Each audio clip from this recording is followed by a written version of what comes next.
ഒരുമിച്ച് കളിച്ചു വളർന്നവർ ഒരുമിച്ച് മടങ്ങി. ഫസ്റ്റ് റൗണ്ട് ആരംഭിക്കുന്നു. പ്രധാന വാർത്തകൾ. കളിച്ചിരിമാഞ്ഞ് പറയമ്പാടം. വാഹനാപകടത്തിൽ ജീവൻ പൊലിഞ്ഞ 4 സഹപാഠികൾക്ക് ഇനി അടുത്തടുത്ത ഖബറിടങ്ങളിൽ അന്ത്യനിദ്ര.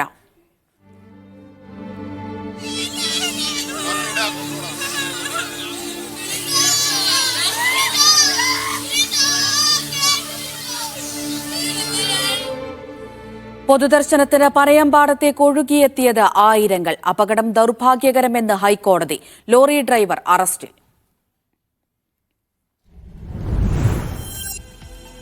നാടിനെ നടുക്കിയ ദുരന്തത്തിന്റെ കാരണം ദേശീയപാത അതോറിറ്റിയുടെ അശാസ്ത്രീയ റോഡ് നിർമ്മാണം. പനയമ്പാടം പോലെ കേരളത്തെ കുരുതിക്കളമാക്കാൻ സാധ്യതയുള്ള നിരവധി ബ്ലൈൻഡ് സ്പോട്ടുകൾ. കേന്ദ്രത്തിന്റെ റോഡ് നിർമ്മാണം ഗൂഗിൾ മാപ്പ് നോക്കിയെന്ന് മന്ത്രി ഗണേഷ് കുമാർ. കരാറുകാരും ഉദ്യോഗസ്ഥരും തമ്മിലുള്ള ഒത്തുകളിയെന്ന് വി.കെ. ശ്രീകണ്ഠൻ എം.പി. പടിയാർ പദ്ധതിയിലെ അഴിമതി ആരോപണം കടുപ്പിച്ച് പ്രതിപക്ഷം. സ്വകാര്യ കമ്പനിക്ക് പദ്ധതി അടിയറവ് വെച്ചത് മുഖ്യമന്ത്രിയും വ്യവസായ മന്ത്രിയുമെന്ന് പ്രതിപക്ഷ നേതാവ്. കരാർ നീട്ടിക്കൊടുക്കാനുള്ള കാരണം വ്യക്തമാക്കണം. ഭരണത്തിന് അവസാനമായതോടെ എല്ലായിടത്തും സർക്കാർ കൊള്ള തുടങ്ങിയെന്നും വി.ഡി. സതീശൻ. നടി ആക്രമിക്കപ്പെട്ട കേസിലെ വാദം തുറന്ന കോടതിയിലേക്ക് മാറ്റുമോ എന്ന് ഇന്നറിയാം. അതിജീവിതയുടെ ഹർജി വിചാരണ കോടതി പരിഗണിക്കും. കേസിൽ ആർ ശ്രീലേഖയ്ക്ക് കോടതി നോട്ടീസ്. വൃക്കരോഗത്തെ തുടർന്ന് ഗുരുതരാവസ്ഥയിലായിരുന്ന പ്രധാന സാക്ഷി സംവിധായകൻ ബാലചന്ദ്രകുമാർ അന്തരിച്ചു.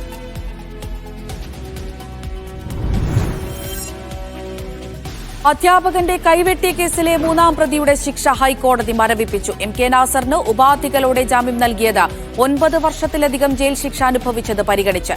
എൻഐഎയുടെ എതിർപ്പ് പരിഗണിച്ചില്ല. രാജ്യം വിട്ടുപോകരുതെന്നും അന്വേഷണത്തെ സ്വാധീനിക്കരുതെന്നും നിർദ്ദേശം.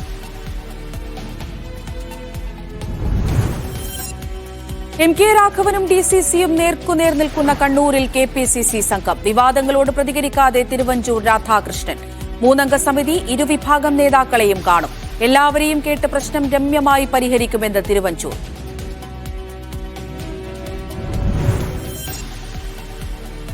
നടൻ അല്ലു അർജുൻ അറസ്റ്റിൽ. നടപടി പുഷ്പ 2 റിലീസിനിടെ യുവതി മരിച്ച കേസിൽ. ഹൈദരാബാദ് പോലീസ് കസ്റ്റഡിയിലെടുത്തത് ജൂബിലി ഹിൽസിലെ വീട്ടിലെത്തി. ആരാധകരുടെ പ്രതിഷേധം കണക്കിലെടുത്ത് സ്ഥലത്ത് കനത്ത സുരക്ഷ.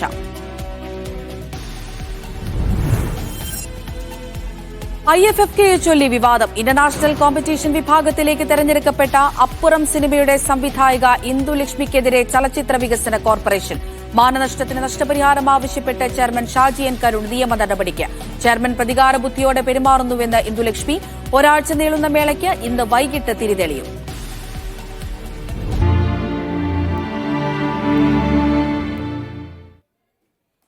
കണ്ണീർക്കടലായി കരിമ്പ. അപകടത്തിൽ മരിച്ച 4 വിദ്യാർത്ഥിനികളുടെയും മൃതദേഹങ്ങൾ പൊതുദർശനത്തിന് ശേഷം തുപ്പനാട് ജുമാ മസ്ജിദിൽ ഖബറടക്കി. റിദ ഫാത്തിമ, നിദ ഫാത്തിമ, ആയിഷ എസ്, ഇർഫാന ഷെറിൻ കുട്ടിക്കാലം മുതൽ ഒരുമിച്ച് കളിച്ചു വളർന്നവർ. ഏതൊരു കാര്യത്തിനും ഒന്നിച്ചുണ്ടായവർ. അന്ത്യയാത്രയും ഒന്നിച്ച്.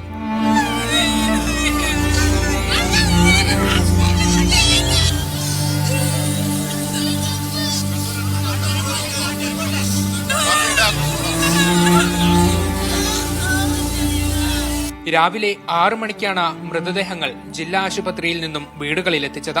പരീക്ഷ എഴുതാൻ സന്തോഷത്തോടെ പോയ മക്കൾ ചേതനയേറ്റ വീടുകളിലേക്ക് തിരിച്ചെത്തിയപ്പോൾ ഒരു നാടാകെ വിറങ്ങലിച്ച് നിൽക്കുകയായിരുന്നു.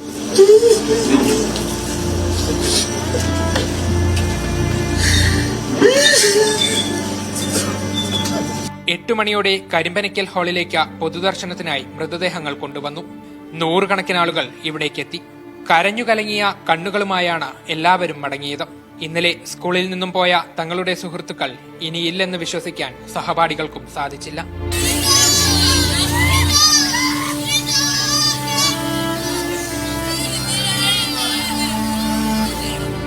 മന്ത്രിമാരായ MP രാജേഷ്, K കൃഷ്ണൻകുട്ടി, മുസ്ലിം ലീഗ് സംസ്ഥാന അധ്യക്ഷൻ പാണക്കാട് സാദിഖ് അലി ശിഹാബ് തങ്ങൾ, PK കുഞ്ഞാലിക്കുട്ടി എന്നിവരും അന്തിമോപചാരം അർപ്പിക്കാനെത്തി. തുടർന്ന് തുപ്പനാട് ജുമാ മസ്ജിദിൽ ഖബറടക്കം. അടുത്തടുത്തായി തയ്യാറാക്കിയ ഖബറുകളിൽ ഈ സുഹൃത്തുക്കൾ ഇനി വിശ്രമിക്കും. കൺമുൻപിൽ കളിച്ചു വളർന്ന കുട്ടികളുടെ വേർപാട് നാടിന് തീരാനോവായി തുടരും. മീഡിയ 1, പാലക്കാട്. പാലക്കാട് കരിമ്പ പനയമ്പാടം അപകടത്തിൽ അത്ഭുതകരമായാണ് ഒരു വിദ്യാർത്ഥി മാത്രം രക്ഷപ്പെട്ടത്. ലോറി വരുന്നത് മിന്നായം പോലെയാണ് കണ്ടതെന്ന് രക്ഷപ്പെട്ട അജ്ന ഷെറിൻ മീഡിയ വണ്ണിനോട് പറഞ്ഞു. അവർ 7 പേരാണ്. നിദ ഫാത്തിമ, ഇർഫാന ഷെറിൻ, റിദ ഫാത്തിമ, ആയിഷ എസ്, അജ്ന ഷെറിൻ, ഹിബ, നിഷാന ഷെറിൻ. കുട്ടിക്കാലം മുതൽ ഒരുമിച്ച് കളിച്ചു വളർന്നവർ. സ്കൂളിലേക്ക് കളിച്ചു ചിരിച്ച് നടന്നു പോകുന്നതും ഒരുമിച്ച് തന്നെ. കൂടെയുണ്ടായിരുന്ന 4 പേർ ലോറിക്കടിയിൽപ്പെട്ടപ്പോൾ അജ്ന ഷെറിൻ അത്ഭുതകരമായി രക്ഷപ്പെട്ടു. മണ്ണാർക്കാട് ഭാഗത്തുനിന്ന് ലോറി നല്ല പാനിട്ടാ വന്നു. പാലക്കാട്ട് വന്ന് ലോറി മെല്ലെ വന്നു. അപ്പോൾ മണ്ണാർക്കാട് വരുന്ന ലോറി ഞങ്ങളുടെ മുമ്പിൽ നിന്ന് ചെരിഞ്ഞു. ബ്രേക്ക് പിടിച്ചപ്പോൾ ഇതായിരിക്കും. ഞങ്ങൾ പെട്ടെന്ന് കണ്ടൊന്നുമില്ല, മിന്നായം പോലെ കണ്ടു. ഞാൻ ആ കുഴിക്ക് വീഴുമായിരുന്നു. ചാലിലേക്ക് വീണു അല്ലേ?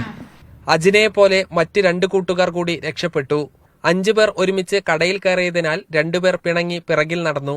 അബ്ദുസലാമിന്റെ വീട്ടിലാണ് ഇവരെല്ലാവരും വന്ന് കൂടുക. ഇവരൊരു മുറിയാത്ത കുട്ടിക്കാലം 7 ആളുടെ ഗ്യാങ് ആണ്. ഈ 7ൽ 2 കുട്ടികൾ ഇന്നലെ എന്ത് ചെയ്തു, ഇവർ 5 ആൾ കടയിൽ കയറിയെന്ന് എന്തോ ഒന്ന് പറഞ്ഞ് പിണങ്ങിയിട്ട് 2 ആളൊന്നും തെറ്റിമാറി നിന്നാണ്. അല്ലെങ്കിൽ ഈ 2 കുട്ടികളും കൂടെ ഇതിൽ പെടേണ്ട കുട്ടികളാണ്. രക്ഷപ്പെട്ടൊരു കുട്ടിയും ഇവരിൽ നിന്ന് പണങ്ങിയിട്ട് മാറി 2 കുട്ടികളും. പ്രിയ കൂട്ടുകാർ വിട പറഞ്ഞ മാനസികാവസ്ഥയിൽ നിന്നും കരകയറാൻ കൂടെയുള്ള വിദ്യാർത്ഥികൾക്ക് കൌൺസിലിംഗ് നടത്താനാണ് വിദ്യാഭ്യാസ വകുപ്പിന്റെ തീരുമാനം. Sajid Ajmal, media one, Palakkad. നാടിനെ തടുക്കിയ ദുരന്തത്തിൽ സ്വന്തം കുരുന്നുകളുടെ മരണത്തിന് സാക്ഷിയായി ഒരു ഉമ്മയും ബാപ്പയും. ഇർഫാന ലോറിക്കടിയിൽ അമരുന്നത് ഉമ്മ ഫാരിഷ നേരിൽ കണ്ടപ്പോൾ രക്ഷാപ്രവർത്തനത്തിനെത്തിയതായിരുന്നു നിദ ഫാത്തിമയുടെ ഉപ്പ അബ്ദുൽ സലാം. സ്കൂൾ വിട്ടാൽ ബസ് സ്റ്റോപ്പിൽ കാത്തു നിൽക്കാനായിരുന്നു ഇർഫാനയോട് ഉമ്മ പറഞ്ഞത്. ദന്ത ഡോക്ടറെ കാണണമായിരുന്നു. പക്ഷേ പതിവ് മുടക്കിയില്ല ഇർഫാന. ഉമ്മയെ കാണുന്നതുവരെ കുട്ടികൾക്കൊപ്പം നടക്കാം എന്നവൾ കരുതി. പക്ഷേ വിധി മറ്റൊന്നായി. നിയന്ത്രണം വിട്ട ലോറിക്കടിയിൽ ഇർഫാന ഞെരിഞ്ഞൊടുങ്ങിയത് ഉമ്മ നോക്കി നിൽക്കെ. കുട്ടി പിന്നെ ഈ വണ്ടിയുടെ ഉള്ളിലേക്ക് പോകുന്നത് കുട്ടിയുടെ അമ്മ ലൈവായിട്ട് കാണുകയാണ്. കാരണം എന്താ വെച്ചാൽ കുട്ടി അവിടെ നിന്നാൽ മതി. ഈ ഫ്രണ്ട്സിനോടുള്ള അറ്റാച്ച്മെന്റിന്റെ പേരിൽ കുറച്ചും കൂടി മുന്നിക്ക് വന്ന് അവിടെ വന്ന് ഉമ്മാന്റെ കൂടെ അങ്ങോട്ട് അനുഗമിച്ച് വരാമെന്ന് കൊണ്ടാണ് കുട്ടി കൂട്ടുകാരോടുള്ള ഇഷ്ടം കൊണ്ട് അങ്ങോട്ട് ഒരു 10 മീറ്റർ മൂവ് ചെയ്യാണ്. ഒരു മിനിറ്റ് അങ്ങോട്ടോ ഇങ്ങോട്ടോ ആണെങ്കിൽ അമ്മ ചിലപ്പോൾ മുന്നേ എത്തിയാൽ തന്നെ കുട്ടി അതിന് കഴിച്ചലാവും. അപകട വാർത്തയറിഞ്ഞാണ് അബ്ദുൽ സലാം ഓടിയെത്തിയത്. തന്റെ പൊന്നോമന നിദ ലോറിക്കടിയിൽ ഉണ്ടെന്നറിയാതെ അബ്ദുൽ സലാം രക്ഷാപ്രവർത്തനത്തിൽ പങ്കുചേർന്നു. ഞെട്ടലോടെ അത് സ്വന്തം മകളാണെന്നറിഞ്ഞത് മൃതദേഹം പുറത്തെടുത്തപ്പോൾ. ഈ കുട്ടിയാണോന്ന് പോലും അറിയില്ല. കാരണം ഈ മുടി ഇതിന്റെ ടയറിന്റെ അടിയിൽ കുടുങ്ങിയിട്ട് മുടി മുറിച്ചിട്ടാണ് അവളെ എടുക്കുന്നത്, പുറത്തേക്ക് എടുക്കുന്നത്. അത്രയും വിഷമകരമായ ഒരു അവസ്ഥയാണ്. അയാളൊരു ഹാർട്ട് പേഷ്യന്റ് ആണ്. ആന്റിയോപ്ലാസ്റ്റ് ചെയ്യാനൊക്കെ നാട്ടുകാരൊക്കെ സഹായിച്ചിട്ടാണ്. ഇരിക്കാൻ വീടില്ല. ഒരു ദിവസം ഓട്ടോ ഓടിച്ചിട്ടില്ലെങ്കിൽ അയാൾ കുടുംബം ജീവിക്കില്ല. 4 കുടുംബങ്ങൾക്കൊപ്പം നാടും ചങ്കുപൊട്ടിക്കരയുമ്പോൾ പൊന്നോമനകൾ സ്വന്തം കൺമുൻപിൽ പൊലിഞ്ഞതിന്റെ തീരാവേദനയിലാണ് അബ്ദുൽ സലാമും ഫാരിഷയും. Media one, Palakkad. കോഴിക്കോട് പാലക്കാട് ദേശീയപാതയിലെ സ്ഥിരം അപകട മേഖലയാണ് പനയമ്പാടം വളവ്. ചെറുതും വലുതുമായ നിരവധി അപകടങ്ങളിൽ 10ലേറെ പേർക്ക് ഇവിടെ ജീവൻ നഷ്ടമായിട്ടുണ്ട്. 5 വർഷം മുൻപ് നടന്ന നവീകരണത്തിന് ശേഷമാണ് അപകടം പതിവായത്. റോഡ് പുനർനിർമ്മിക്കണമെന്നാണ് നാട്ടുകാരുടെ ആവശ്യം. കരിമ്പ പനയമ്പാടത്ത് വാഹനാപകടം നടന്ന 4 കുട്ടികൾ മരിച്ച സ്ഥലത്താണ് ഞാനുള്ളത്. ഇവിടെയാണ് ഈ ലോറി വന്ന് മറിയുന്നത്.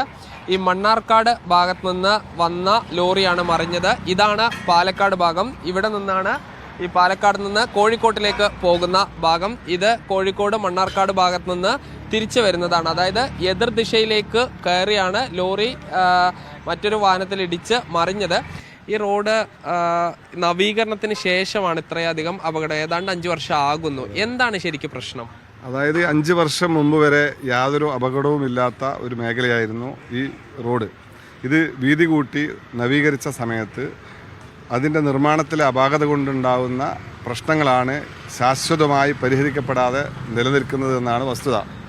അപ്പോൾ ഈ റോഡ് പുനർനിർമ്മിക്കുക എന്ന ഒറ്റ പരിഹാരം മാത്രമാണ് ഈ അപകട പരമ്പര കുറയ്ക്കാനുള്ള ഏക പോംവഴി എന്നാണ് നാട്ടുകാരുടെ അഭിപ്രായം. ഏതാണ്ട് ഒരു 30-40 മീറ്റർ അപ്പുറത്താണ് ബസ് സ്റ്റോപ്പ്. അവിടെ ഈ 100 കണക്കിന് കുട്ടികളാണ് ഈ 2 ഭാഗത്തേക്കും പോകാൻ വേണ്ടി കാത്ത് ഇരിക്കുന്നത്. അപ്പോൾ ഇനിയും ഇതിനൊരു പരിഹാരമായിട്ടുള്ള വലിയ പ്രശ്നമായിരിക്കില്ല. പ്രശ്നമാണ്. ഇവിടെ പരിഹരിക്കൽ നിർബന്ധമാണ്. അധികാരികളെ കണ്ണു തുറക്കൽ നിർബന്ധമാണ്. പാലക്കാട് കോഴിക്കോട് റൂട്ടിൽ ഞങ്ങൾ പറയുക അങ്ങനെ തന്നെയാണ്. പാലക്കാട് കോഴിക്കോട് റൂട്ടിൽ ഏറ്റവും കൂടുതൽ ആക്സിഡൻറ്റ് കേസ് നടക്കുന്ന ഏരിയയാണ് ഈ ഏരിയ. ഏറ്റവും കൂടുതൽ സ്കൂൾ സ്റ്റുഡൻസ് വിദ്യാർത്ഥികൾ ഇവിടെ ബസ് സ്റ്റോപ്പിലും അതുപോലെ യാത്രയും നടന്നും സഞ്ചരിക്കുന്ന ഭാഗമാണ്. ഇതിന് അധികാരികൾ കണ്ണു തുറന്നിട്ടില്ലെങ്കിൽ ഞങ്ങൾ ഇന്നലെ ഇവിടെ പോലീസ് അധികാരികളോട് സാറുമാരോട് പറഞ്ഞിരിക്കുന്നത് ജനങ്ങളെയും വിദ്യാർത്ഥികളെയും സംഘടിപ്പിച്ചുകൊണ്ട് ഇവിടെ ഉപരോധം ഏർപ്പെടുത്തുമെന്നാണ് പറയുന്നത്. ഇത് ഇന്നത്തെയും ഈ ഒരു മാനസികാവസ്ഥയിൽ ഞങ്ങൾ പിന്മാറുകയാണ്. തീർച്ചയായിട്ടും ഇതിന് പരിഹാരം കണ്ടിട്ടില്ലെങ്കിൽ ഞങ്ങൾ അതിന് ഇവിടെ ജനങ്ങൾ രംഗത്തിറങ്ങും. അത് പെണ്ണുങ്ങളും മക്കളും എല്ലാ വിദ്യാർത്ഥികളും ജനങ്ങളും മൊത്തം ഇറങ്ങിയിട്ട് ഇവിടെ തീരുമാനമെടുക്കും. നിരന്തരം അപകടങ്ങൾ നടക്കുന്നു എന്നുള്ളതാണ് ഏറ്റവും പ്രധാനപ്പെട്ട വിഷയം. ഇതിനൊരു പരിഹാരം കാണണം. ഈ കലക്ടർ വിളിച്ച യോഗത്തിൽ അതിൽ എന്തെങ്കിലും ഒരു തീരുമാനം ഉണ്ടാകുമോ എന്നുള്ളതാണ് പ്രധാനപ്പെട്ട കാര്യം. പാലക്കാട് പനയമ്പാടത്തെ റോഡിന്റെ അപാകത പരിശോധിക്കുമെന്ന് ഗതാഗത മന്ത്രി കെ.ബി. ഗണേഷ് കുമാർ. പൊതുമരാമത്ത് വകുപ്പുമായി ചേർന്ന് റോഡിന് മാറ്റം വരുത്താനുള്ള നടപടിയെടുക്കും. ബ്ലൈൻഡ് സ്പോട്ടുകൾ കണ്ടെത്തി ലിസ്റ്റ് തയ്യാറാക്കുമെന്നും മന്ത്രി പറഞ്ഞു. തീർച്ചയായിട്ടും അതിന് ഡിസൈനെ സംബന്ധിച്ച് ഞാൻ റോഡ് സേഫ്റ്റി അതോറിറ്റിയുടെ ഉദ്യോഗസ്ഥരെയും കൺസൾട്ടൻറ്റിനെ അയക്കും, എക്സ്പെർട്ടിനെ അവരെ അയക്കും. പിന്നെ മോട്ടോർ വെഹിക്കിൾ ഡിപ്പാർട്ട്മെൻറ്റ് ഒരു സജഷൻ തരുമല്ലോ എന്താണ് ഇതിൻ്റെ അപകട കാരണം എന്ന് ഇങ്ങനെ സംഭവം റോഡിൻ്റെ ഡിഫക്റ്റ്. എന്നിട്ട് അത് നമ്മൾ റിയാസ് മിനിസ്റ്ററുമായിട്ട് സംസാരിച്ചിട്ട് PWD ഒരു മാറ്റം വരുത്താനുള്ള ഏർപ്പാട് ചെയ്തു. അത് തന്നെയാണ് കൃഷ്ണൻകുട്ടി മിനിസ്റ്ററും പറഞ്ഞത്. മലപ്പുറത്തൊക്കെ ഇതുപോലെ സ്ഥലങ്ങളുണ്ട്. ഈ ബ്ലൈൻഡ് സ്പോട്ടുകൾ കണ്ടെത്താനായിട്ട് ഒരു ലിസ്റ്റ് തരാൻ വേണ്ടി PWD ആവശ്യപ്പെടും. ഇതൊക്കെ ഗ്രൗണ്ട് ലെവലിൽ ഇറങ്ങി വന്നിട്ട് അവിടെ സൈറ്റിൽ നിന്നാണ് റോഡ് ഡിസൈൻ ചെയ്യേണ്ടത്. ഇത് സൈറ്റിൽ നല്ല ഡിസൈൻ ചെയ്യുന്നത്. ദൗർഭാഗ്യവശാൽ പല റോഡുകൾ ഡിസൈൻ ചെയ്യുന്നത് ഗൂഗിൾ മാപ്പിലാണ്. പാലക്കാട് അപകടത്തിന് കാരണം ദേശീയപാത അതോറിറ്റിയുടെ അനാസ്ഥയെന്ന് വി കെ ശ്രീകണ്ഠൻ എം പി. റോഡിന്റെ വളവ് മാറ്റി റോഡ് പുനഃക്രമീകരിക്കണമെന്ന ആവശ്യം ഇതുവരെ നടപ്പായില്ല. കരാറുകാരും ഉദ്യോഗസ്ഥരും തമ്മിലുള്ള ഒത്തുകളിയാണ് വർഷങ്ങളായി നടക്കുന്നത്. ഉദ്യോഗസ്ഥർക്കെതിരെ കർശന നടപടി വേണം. കേന്ദ്രമന്ത്രിയെ ഇന്ന് തന്നെ ഈ വിഷയം നേരിട്ട് ധരിപ്പിക്കുമെന്നും ശ്രീകണ്ഠൻ എം പി പറഞ്ഞു. 2020 മുതൽ ആരംഭിച്ച ഒരു ഹൈവേ നിർമ്മാണമാണ്. ഇതുവരെയും അത് പൂർത്തീകരിച്ചിട്ടില്ല. യഥാർത്ഥത്തിൽ കഴിഞ്ഞ ഏതാനും വർഷങ്ങളായി അവിടെ ഈ കരാറ് കമ്പനിക്കാരും ഉദ്യോഗസ്ഥന്മാരുടെയും തമ്മിലുള്ള ഒത്തുകളിയാണ്. കേന്ദ്ര ഗവൺമെൻറ് കീഴിലുള്ള NHAയുടെ ഉദ്യോഗസ്ഥന്മാർ അവർ കാണിക്കുന്നത് ഈ കരാറുകാർക്ക് വേണ്ടി ഒത്താശ ചെയ്യാൻ വേണ്ടി നടക്കുകയല്ലാതെ ഒരു തലത്തിലും ഈ പരാതികൾ കേൾക്കാൻ തയ്യാറാകാതിരിക്കുകയാണ്. ഉദ്യോഗസ്ഥന്മാരുടെ ധാർഷ്ട്യവും ധിക്കാരവുമാണ്, മനസാക്ഷിയില്ലാത്ത തരത്തിൽ അവരുടെ പെരുമാറ്റമാണ്, അവരുടെ പ്രവൃത്തിയാണ് ഈ അപകടങ്ങൾക്കൊക്കെ പ്രധാനപ്പെട്ട കാരണം. പാലക്കാട് പനയമ്പാടത്ത് ലോറി മറിഞ്ഞ് വിദ്യാർത്ഥികൾ മരിച്ച കേസിൽ ഒരാൾ അറസ്റ്റിൽ. മറിഞ്ഞ സിമന്റ് ലോറിയുമായി കൂട്ടിയിടിച്ച ലോറിയുടെ ഡ്രൈവർ മലപ്പുറം സ്വദേശിയായ പ്രജീഷ് ജോണിനെയാണ് അറസ്റ്റ് ചെയ്തത്. പ്രജീഷ് ജോൺ അമിത വേഗതയിലാണ് വാഹനം ഓടിച്ചത് എന്നാണ് പോലീസിന്റെ കണ്ടെത്തൽ. പ്രദേശത്തെ CCTV ദൃശ്യങ്ങൾ പരിശോധിച്ച് കൂടുതൽ നടപടികൾ സ്വീകരിക്കുമെന്ന് മോട്ടോർ വാഹന വകുപ്പും കല്ലടിക്കോട് പോലീസും അറിയിച്ചു. റോഡിന്റെ അപാകതയാണ് പനയമ്പാടത്തെ തുടർച്ചയായ അപകടങ്ങൾക്ക് കാരണമെന്ന പരാതിയിൽ ഇന്ന് ജില്ലാ കളക്ടറുടെ നേതൃത്വത്തിൽ യോഗം ചേരും. പാലക്കാട് ഒറ്റപ്പാലത്ത് നിർത്തിയിട്ട വാഹനം കുട്ടികൾ സ്റ്റാർട്ട് ചെയ്തതിനെ തുടർന്ന് മുന്നോട്ടുപോയി. റോഡ് മുറിച്ചു കടന്ന് എതിർഭാഗത്തുള്ള കടയുടെ മതിലിലിടിച്ചാണ് കാർ നിന്നത്. എതിർവശത്തു നിന്ന് വാഹനങ്ങൾ വരാത്തതും കാൽനട യാത്രക്കാർ ഇല്ലാതിരുന്നതും വൻ അപകടം ഒഴിവാക്കി.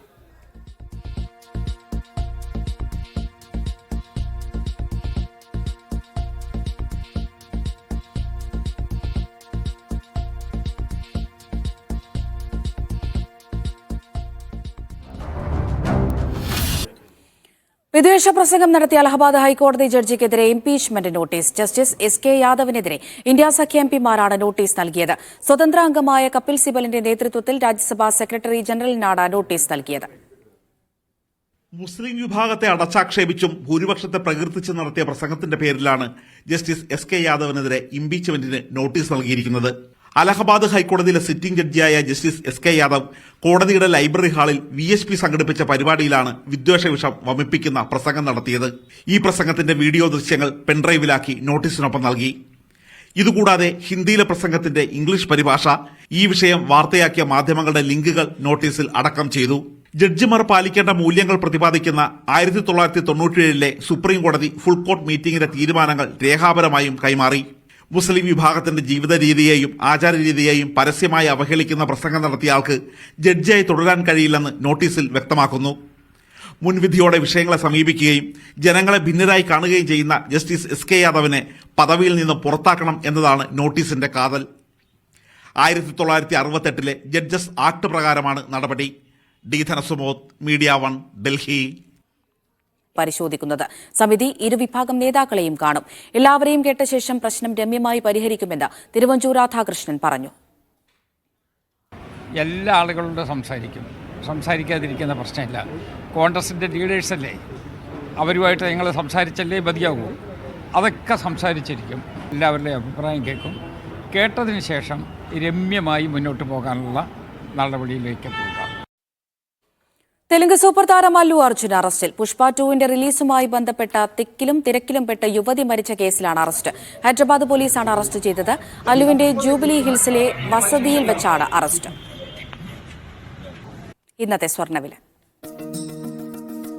സ്വർണം 22 ക്യാരറ്റ് ഗ്രാമിന് 7,220 രൂപ, പവൻ 57,760 രൂപ. 18 ക്യാരറ്റ് ഗ്രാമിന് 5,970 രൂപ, പവന് 47,760 രൂപ. വെള്ളി ഗ്രാമിന് 98 രൂപ. ബുള്ളറ്റിൻ പൂർണ്ണമാകുന്നു. ഇടവേളയ്ക്ക് ശേഷം ഫാസ്റ്റ് ന്യൂസിൽ ജിൽസി ജയരാജ് ഉണ്ടാകും. നമസ്കാരം.